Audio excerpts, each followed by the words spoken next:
ゆっくりレ夢ムです。ゆっくりマリサだぜ。ねえねえマリサ。どうしたレ夢ム？このチャンネルのおもちゃの、ヒュンダイくんってどこかいいところないのかな？ヒュンダイのいいところ？いっつも残念な醜態を晒しては私たちを、笑わせてくれるけどどこか一つくらいいいところってないのかな？ヒュンダイのいいところな。マリサ？寝ないでよ。寝てないわ。完全に寝てましたよね。ダメだ、ヒュンダイのいいところを探してみたけど、ない。断言するほどないんだ。それどころか、またも残念な醜態を思い出してしまった。せっかくだから今回はこの思い出した内容を掘り下げていこう。よろしくお願いします。それで、思い出したヒュンダイの醜態って？以前の動画でヒュンダイの歴史を少し紐解いたのは覚えているか？フォードの車を作ってたけど途中から独自路線に切り替えたんじゃなかった？まあすごくざっくり言うとそんな感じだな。フォードとは仲違いみたいな感じでお別れしたわけだがその後、ヒュンダイの経営は苦しくなったわけだ。そりゃあ創業から世話になった世界的な大手とお別れしたら経営もきつくなるよね。フォードが離れてもやっていける強みでもあれば別だろうけど、そんなものは当時のヒュンダイにはなかった。あれ？じゃあそこからどうして立て直したんだっけ？それはとある日本企業が救いの手を差し伸べたからだ。思い出した。三菱自動車だっけ？そう、当時困りに困ったヒュンダイは世界中の、いろいろな自動車メーカーに技術提携を持ちかけた。でも技術提携ってお互いの優れた技術を提供し合う取り決めだよね。フォードとさよならしたヒュンダイに優れた技術なんてあったの？あるわけないだろ。当時のヒュンダイさんを舐めるな。自動車のパーツを組み立てて、韓国国内で売るだけだった。ヒュンダイさんに優れた技術なんてあるわけないだろ。マリサはどの立場で切れてるのさ？それはともかく、技術提携を持ちかけられた各メーカーからしたら、当時何の強みもないヒュンダイから得ることなどなかった。そりゃいいよって言ってくれる会社はないよ。そうして絶望していたヒュンダイがここが受けてくれなきゃ終わりだ。という覚悟で門を叩いたのが三菱自動車だったわけだ。そうだ。それでなぜか三菱自動車さんが助けてくれたんだ。そう、三菱自動車はヒュンダイから得るものなど何もないから、技術提携ではなく三菱自動車からヒュンダイへの、技術供与という形で契約が締結された。こうして聞くと三菱自動車はヒュンダイにとって神様仏様だよね。そう、ヒュンダイは三菱自動車という神様仏様から車体、エンジン、ギアなど自動車生産に必要な全ての技術を供与されて自動車開発を始めた。でも三菱から供与された技術で車を開発してもそれはほぼ三菱の車なのでは？そうして1975年には初となるヒュンダイの、独自開発1号となるポニーが開発されたわけだ。それ一応独自開発だけど三菱自動車の技術の塊だよ。それをヒュンダイの独自開発と言い切っていいのかな？三菱自動車、ウィズヒュンダイくらいの車では？まあその通りだがこの車からヒュンダイはようやく、自動車メーカーとして本当の意味で事業が始まったわけだ。それからは完全に独自開発になるの？んなわけない。奴らは三菱自動車との契約を継続して三菱自動車から技術を吸い取りまくった。そのために三菱自動車が韓国自動車産業の基盤技術を提供したと言われるほどだ。どんだけ神様から吸ってんのさ。親のすねをかじり続けるニートバリの意地汚さだよ。普通だったら第1号を発売したら、ありがとうございました。これからは自分たちの力で頑張ります。っていう感じで三菱自動車とは爽やかに分かれるんじゃないの？そこは韓国人メンタルよ。自分たちの利益のためなら何でも利用するし何でもやる。三菱自動車の人気車種、デリカやパジェロなんかの、技術も軒並みヒュンダイに吸い取られた。むしろニートの方が分別あるわ。ポニーなんてエンジンとプラットフォームは三菱から、車体のデザインは有名なカーデザイナーにお願いしてできた。車だからオリジナリティは本当に皆無。何か一つくらい自前で用意しなさいな。そんな分別のないヒュンダイはこれまでに、いろんな自動車メーカーの車と勝負をしてきたわけだ。これまでの動画で見てきたね。日産、トヨタ、ホンダと日本の有名どころの自動車メーカーの、スポーツカーにスピード勝負を挑んでは、ことごとく敗れている。今まで見てきた感じだとゼロ勝無限大敗って感じ。そしてヒュンダイは恩師とも呼べる三菱自動車にも勝負を挑んだわけだ。なるほど、話が見えてきたよ。でも、これはどう捉えるべきなの？恩人の胸を借りるのか、それとも恩をあだで返そうとしているのか？韓国という国の気質を考えたら後者だろう。恩人の胸を借りるという発想は謙虚さを持つ人種からしか出てこない。自画自賛が常識の韓国から謙虚さは発生しない。する気もないけど用語のしようもない。まあヒュンダイのいいところを見つけようと、記憶を探ったらこの三菱 VS ヒュンダイの勝負が出てきたわけだ。ここで冒頭に繋がるわけね。ということでここからはその三菱自動車 VS ヒュンダイの勝負を見ていこう。勝負はいつも通り？いつも通り、直線でのスピード勝負だ。ちなみにレイムはどっちが勝つと思う？三菱しかないでしょ。今までのパターンから言ってヒュンダイが勝つ流れはないでしょ？なんだよ少しくらいヒュンダイにも期待してやれよ。実績積んで出直せと言いたい。それじゃあ勝負の模様を見ていくか。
勝負の回数が多い。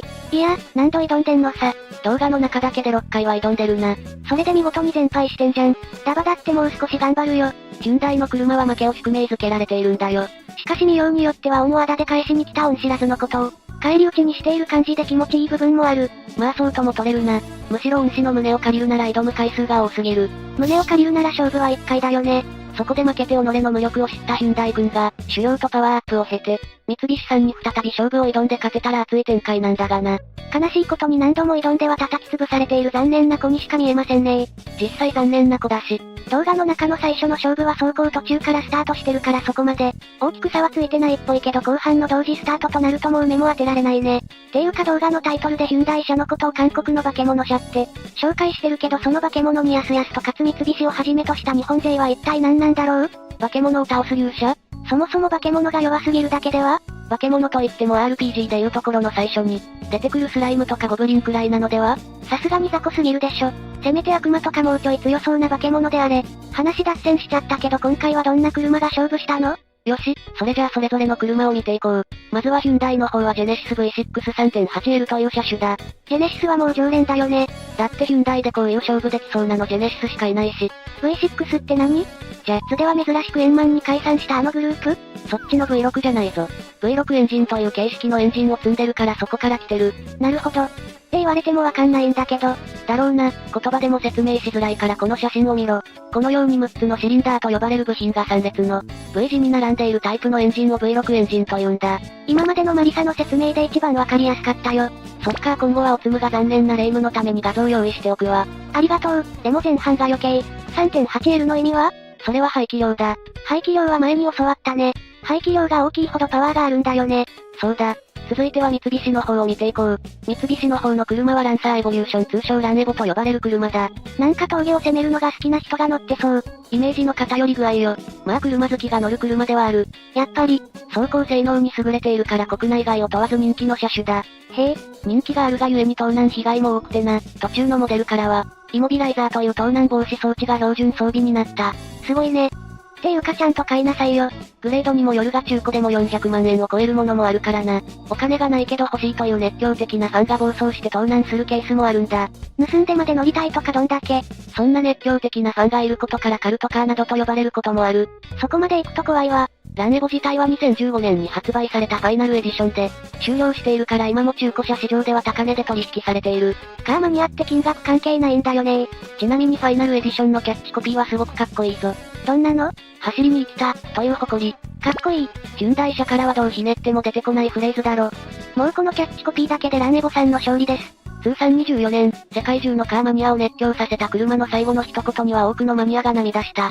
そんなランエボだが2021年にイギリスで行われたオークションでは、ランエボ5の富間記念エディションというモデルが、日本円で1521万円で落札されたこともある。この車は2000年に発売された車で当時の三菱の WRC ワークスドライバー、富間記念の4年連続ドライバーズチャンピオン獲得を記念して、同選手の名前を冠した特別仕様車なんだ。ああ、後ろのそれ人の名前だったのね。基本的な性能はランエボ5は細かい見直しで空力を調整してる車なんだ。しかしレトロカーでもないのにすごい値段がついたね。それだけでも恐ろしい人気だということがわかるだろう。そんな車にヒュンダイは挑んだのね。性能的には圧倒的にヒュンダイが勝ちそうなんだがな。そうなの？だってランエボの排気量 2.0L だもん。はい？ 2.0？ そう。ジェネシスちゃんは 3.8L だよね？そうだ。1.9 倍じゃん。そうなるな。パワーで倍ほど違いがあるってことでしょ？そこまではっきりと違うほどではないと思うがな。にしてもよ、そこまでパワーで圧倒する側が手も足も出ないって何？むしろ三菱の勝因にこそ秘訣がある。そうなの？ランエボのエンジンは 4G63 型 2.0L 極4ターボという三菱が、独自開発したエンジンでな、1980年代から2000年代まで、三菱のスポーツカーを中心に様々な車に搭載された。へえ。このランエボの元になったランサーという車自体は三菱自動車が、ヒュンダイに技術供与を始めた1973年にはすでに販売されていた。技術力の差よ。そんなエンジンにポットでのヒュンダイのエンジンが勝てるはずもない。なるほど納得。さらに言えば排気量以外のエンジン性能もジェネシスの方が上だ。どこまで救いがないんすかジェネシス。車のエンジン性能を決めるのは排気量以外にも最高出力と最大トルクというものがあるんだが両方の数値でジェネシスの方が上回っている。なんでそれでジェネシスがあんな圧倒的な負け方をするのか？ランエボは世界ラリー選手権に出場した経験もあるから、ジェネシスが挑むこと自体が間違っていたと言ってもいい。埋めようがない開発力の差。そもそもランエボ自体が世界ラリー選手権のために開発された車だ。